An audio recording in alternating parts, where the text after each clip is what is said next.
Hello everyone, I am Tapajyoti Bhumi, currently pursuing second year MBBS at AIMS Kalyani, and in NEET 2021 my All India rank was 789 with a score of 681.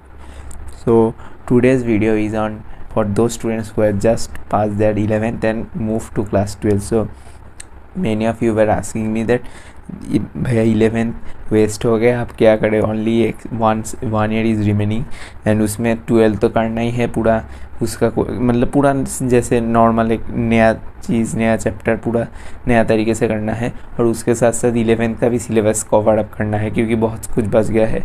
तो कैसे करें, तो आज मैं उसी related एक basic suggestions and overview दूंगा कि कैसे तुम्हें करना चाहिए ताकि तुम्हारा 12 भी इफेक्टेड ना हो, और उसके साथ साथ तुम्हारा जो 11th का बैकलॉग जम गया है तो वो धीरे धीरे कैसे तुम कम कर सकते हो ताकि at the end of this year you don't have to regret कि मेरा सिलेबस कंप्लीट नहीं हुआ। You will be able to easily cover both the 11th and 12th syllabus. Okay, so let's move on to the topic. Since 11th year wasted, so you can't do anything कि means time तो ज़्यादा नहीं मिलेगा, जो तुम्हें करना होगा इस एक साल में ही करना होगा along with the class 12. Okay, so what should you do is you have 1 year in your hand. So दो टाइप का स्टूडेंट हो सकता है जो for 11th one type of student किया जिन लोगों का कॉन्सेप्ट पता है, मतलब पढ़ा है स्कूल से, कोचिंग से, कहीं से एक बार पढ़ा है, बट वो लोग प्रैक्टिस नहीं किया, टेस्ट नहीं दिया, मतलब नीट के लिए थियोरेटिकल नॉलेज के अलावा जो जो चीज़ ज़रूरी होता है, क्वेश्चन प्रैक्टिस करना, टेस्ट देना, ये सब वो लोगों ने अच्छे से नहीं किया। इस वजह से क्या हुआ, टेस्ट में मार्क्स भी नहीं आ रहे और कॉन्सेप्ट भूल भी गए पूरी तरीके से कि मतलब सही से, क्योंकि तुम कॉन्सेप्ट जो तुमने सीखे हो वो अगर टेस्ट नहीं दोगे, प्रैक्टिस नहीं करोगे, इम्प्लीमेंट नहीं करोगे तो कैसे याद रहेगा। तो याद रखने का सबसे अच्छा तरीका है उसको प्रैक्टिस करना। तो if you have not done that then you will surely forget this concept. So और एक तरीके के स्टूडेंट है जिन लोगों ने 11th में कुछ पढ़ा ही नहीं, मतलब पता भी, सिर्फ पता है कि चैप्टर्स क्या है बट उसके अंदर क्या है कुछ भी नहीं पता। तो I can assure कि both these kind of student can get selection in NEET 2024. 1 year is left and if you utilize this 1 year properly, मेरा भी 11th का बहुत सारा बैकलॉग था तो मैं 12 के साथ साथ उसको अच्छे से कवर किया, इसलिए मैं फर्स्ट अटेम्प्ट में क्लियर कर पाया था। तो इसलिए मैं जो बोल रहा हूँ उसको अच्छे से फॉलो कर लो। तो जो अभी तक 11th पे कुछ नहीं पढ़े हो, सिर्फ चैप्टर्स पता है, उन लोग का भी सिलेक्शन पॉसिबल है। एक साल में बहुत कुछ हो सकता है अगर तुम लोग अच्छे से उसको यूटिलाइज करोगे। तो इसलिए ध्यान से जो मैं बोल रहा हूँ उसको अच्छे से फॉलो करना। ओके, सो 12 में अब पढ़ोगे तुम लोग 12 क्लास, तो फर्स्ट ऑफ ऑल मैं जो सबसे इम्पोर्टेंट एडवाइस दूंगा कि don't make mistake to sacrifice your class 12।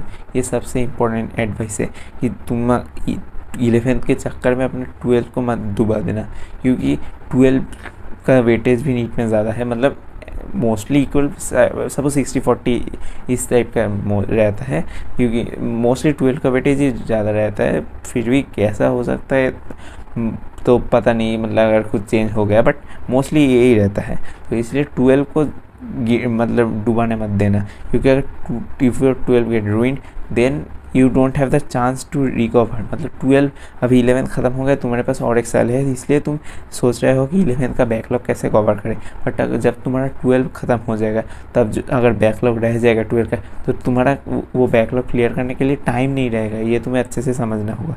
इसलिए don't make the mistake to sacrifice your class 12, क्योंकि तुम्हारा 12 का जो कॉन्सेप्ट है उसको अच्छे से सही तरीके से जो क्लास में पढ़ रहे हैं रेगुलर वे में उसको कवर करते जाओ, ताकि 11th का तो बैकलॉग ऑलरेडी है, फिर 12 का भी अगर बैकलॉग उसके साथ हो जाए तो मतलब समझ सकते हो ना क्या हो जाएगा। तो इसलिए ट्राई करना कि 11th का जो बैकलॉग है उसको धीरे धीरे कम करोगा और 12 का कोई भी बैकलॉग ना रहे, 12 का मतलब टाइमली ख़त्म हो जाए सब कुछ। Okay, so now for what to do.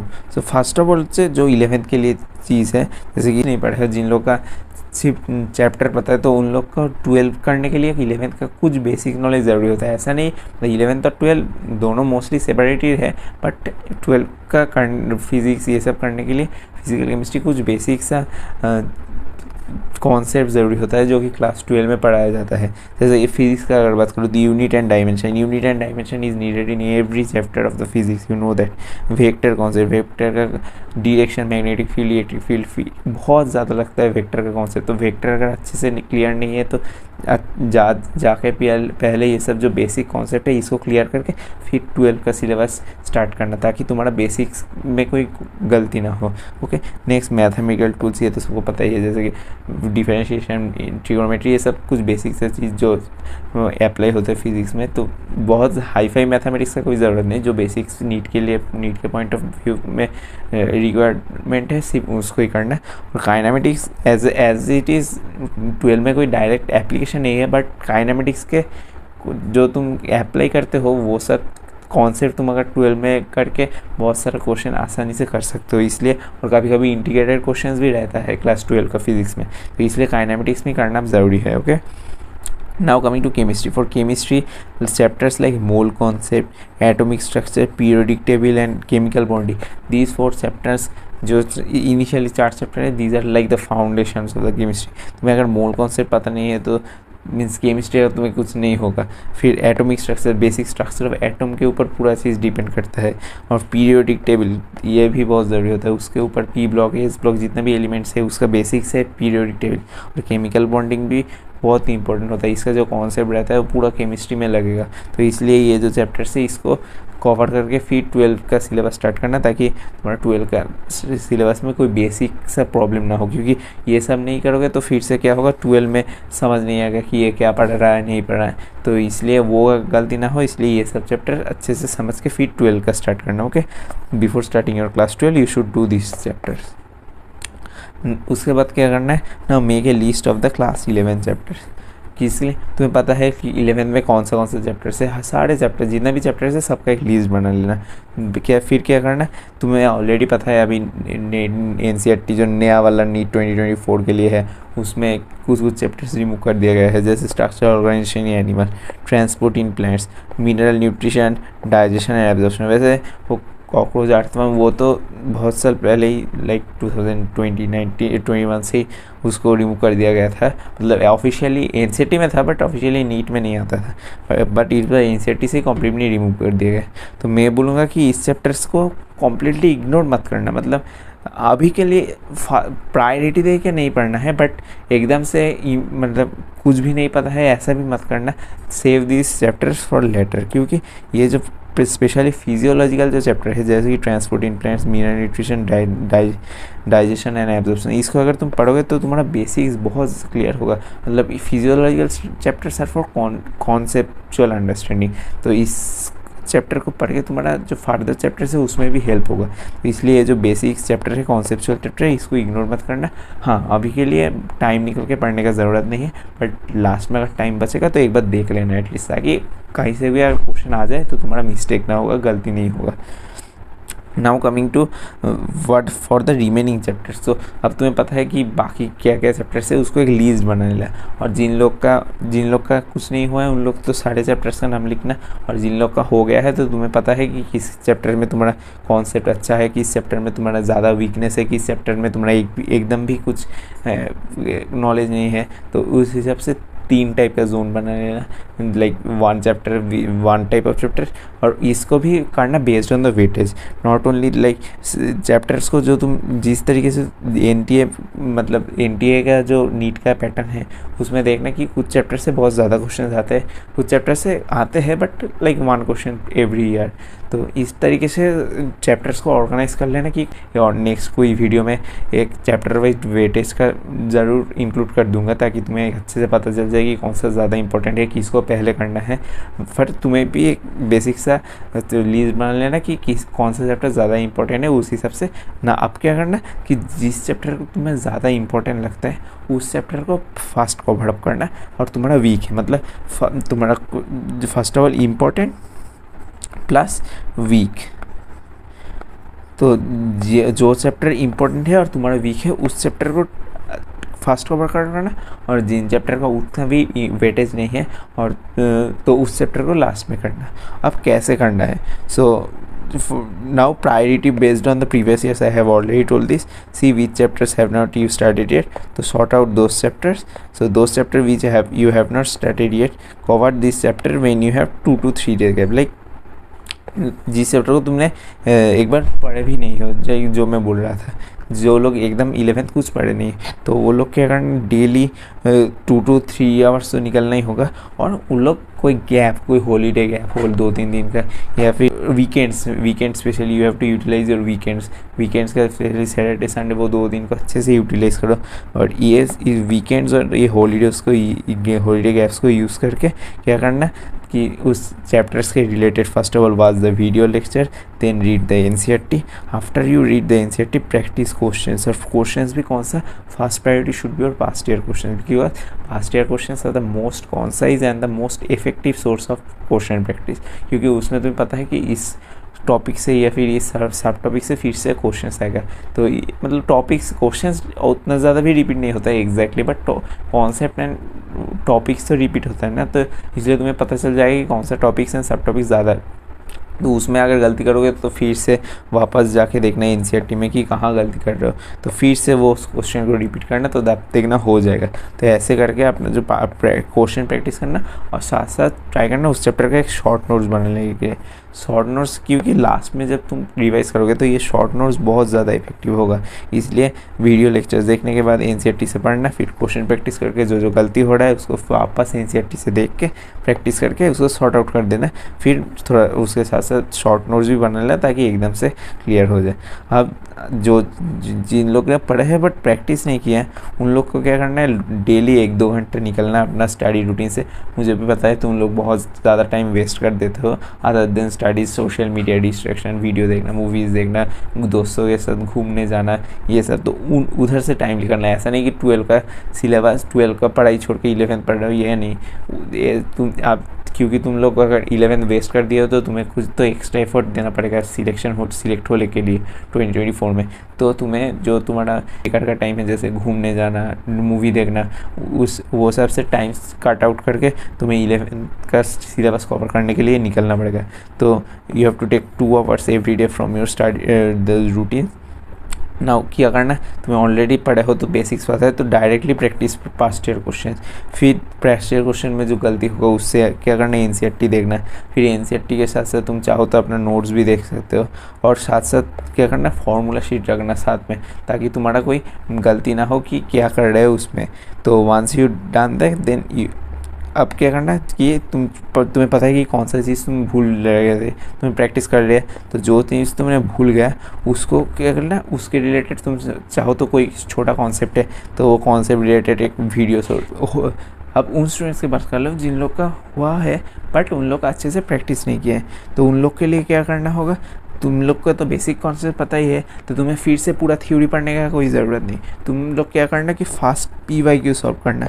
PYQ में तुम्हें पता चल जाएगा कि कौन सा क्वेश्चन में तुम्हारा गलती हो रहा है, कौन सा टॉपिक वीक है, तो उसको NCERT से या फिर तुम्हारा जो नोट्स है उधर से देख लेना। अब तुम जब उसको देख लोगे उसके साथ साथ क्या करना है ना, अपना कोई फार्मूला शीट्स को भी देख लेना। स्पेशली फिजिक्स और फिजिकल केमिस्ट्री के लिए ये फार्मूला शीट्स बहुत ज़्यादा इंपॉर्टेंट होता है, क्योंकि तुम्हारा जो लास्ट में रिविजन करने के लिए क्वेश्चन प्रैक्टिस के टाइम में भी जब तुम फार्मूला शीट्स को देख लोगे तो तुम्हारा बहुत जल्दी रिकॉल हो जाएगा कि कौन सा क्वेश्चन में कौन सा फार्मूला अप्लाई होगा। तो फार्मूला शीट्स भी देख लेना। और तुम्हारा जो मतलब NCERT नोट्स देख के भी अगर कोई टॉपिक समझ नहीं आया, सपोज सब टॉपिक या फिर टॉपिक तुम भूल गए, तो इन दैट केस क्या करना, कोई यूट्यूब से या फिर कोई किसी और, अगर तुम्हारा कोई सब्सक्रिप्शन है, कोई किसी कोचिंग में पढ़ते हो तो उधर का फैकल्टी से क्या करना है, वो टॉपिक क्लियर कर देना, और फिर उसको वो टॉपिक रिलेटेड कुछ क्वेश्चंस प्रैक्टिस कर देना based on the NCERT level and NEET level. तो ये सब कर लोगे तो तुम्हारा वो उस टॉपिक से फिर से गलती होने का चांस बहुत कम हो जाएगा।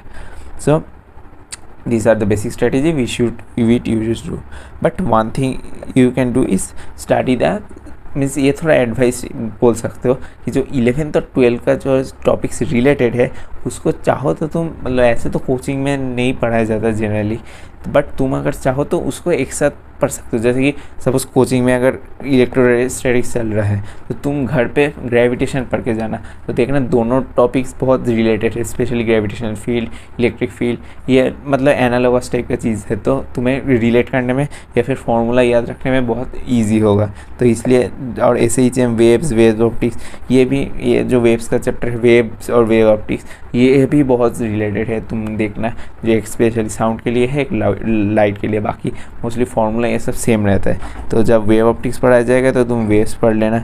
अब नाउ ऑर्गेनिक केमिस्ट्री की बात बोलो तो make sure you learn the organic chemistry in complete one shot, like 11th का बेसिक से शुरू करके 12th का एंड तक एक बार में करना। उसमें बहुत फ़ायदा होता है क्योंकि 11th मोस्टली गलती क्या करते थे हम लोग, 11th का एंड में 11th का पोर्शन को पढ़ते हैं, फिर 12th का एंड में जाके 12th का ऑर्गेनिक पढ़ते हैं। तो 12th का एंड जाते जाते 11th का जो बेसिक्स होता है वो भूल जाते हैं, बट 11th का बेसिक्स बहुत ज़रूरी होता है 12th का ऑर्गेनिक को अंडरस्टैंड करने के लिए। इसलिए 11th तक 12th का ऑर्गेनिक केमिस्ट्री को एक साथ पढ़ना, ताकि तुम्हें जो बेसिक कॉन्सेप्ट है वो 11th का वो 12th में तुम्हें अप्लाई कर पाओ और तुम्हें समझने में बहुत आसानी होगा। अब लगता है कि फिज़िक्स और फिजिकल केमिस्ट्री के लिए क्या करना है कि एंटायर थ्योरी पढ़ने का कोई ज़रूरत नहीं है, PYQ करना और जो मिस्टेक कर रहे हो उसके ऊपर ज़्यादा फोकस करना। उस जो मिस्टेक कर रहे हो वो तुम्हारा बहुत concise and most effective source होगा पढ़ने का। ऐसे पूरा चीज़ तो तुम फिर से नहीं पढ़ सकते, जो तुम गलती कर रहे हो उसको अगर इम्प्रूव कर पाओगे तो तुम्हारा जो याद है वो तो याद ही रह जाएगा, बट जो तुम गलती कर रहे हो उसको तुम्हें इम्प्रूव करना पड़ेगा। तो ये जो मिस्टेक्स कर रहे हो उसको एनालाइज करके उसको सुधरना, जैसे बोला NCERT से या फिर वीडियो लेक्चर से, या फिर तुम्हारा कोई फैकल्टी है तो उनसे भी क्लियर कर सकते हो। और बायोलॉजी और इनऑर्गेनिक केमिस्ट्री के लिए तो NCERT ज़रूर पढ़ना लाइन बाई लाइन।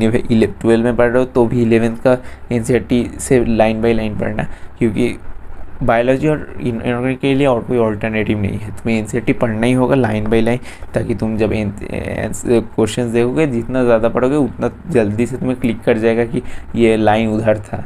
ऐसे तुम्हें तो मिनिमम 2 डिजिट नंबर में तो तुम्हें पढ़ना ही होगा। बट वन थिंग जस्ट मैंने बोल दिया है ऑलमोस्ट कि क्या करना चाहिए नहीं चाहिए to cover the 11th, but ये भी बोल रहा हूँ कि तुम्हें 12th का प्रिपरेशन को हैम्पर या फिर कॉम्प्रोमाइज़ करके नहीं करना है, क्योंकि 12th का वेटेज भी ज़्यादा है, तुम्हें रिकवर करने का टाइम भी नहीं मिलेगा। इसलिए don't compromise your 12th syllabus. So what you can, if you can manage both then of course is good, but if you can't manage things then your first priority should be class 12। ये मैं बार बार बोल रहा हूँ, इसको ध्यान रखना। But try to take out, क्योंकि तुमने अगर 11th को वेस्ट कर दिया, तुम इस साल सिलेक्शन चाहते हो तो तुम्हें थोड़ा तो एक्स्ट्रा एफर्ट देना ही पड़ेगा बाकियों से। तो इसलिए तुम्हारा जो एक्स्ट्रा कैलिकुलर टाइम है उसको थोड़ा निकल के ये सब में, बट हाँ मेक श्योर जो चीज़ मैं प्रीवियस वीडियो में बोलता हूँ जनरल एडवाइस, जैसे कि थोड़ा बहुत हेल्थ का ध्यान रखना, एक्सरसाइज करना, ये सब कंटिन्यू रखना। तुम्हारा जो बाकी अदर एक्स्ट्रा करिकुलर चीज़ है उधर से टाइम निकल के तुम्हें 11th का पोर्शन ट्राई करना कवर अप करने के लिए, ताकि वंस द 2023 ख़त्म होने तक तुम्हारा सिलेबस ऑलमोस्ट ख़त्म हो जाए, बोथ 11th और 12th का, तुम्हें अच्छा खासा टाइम मिले रिवीजन करने के लिए। Okay, so make sure you follow up this.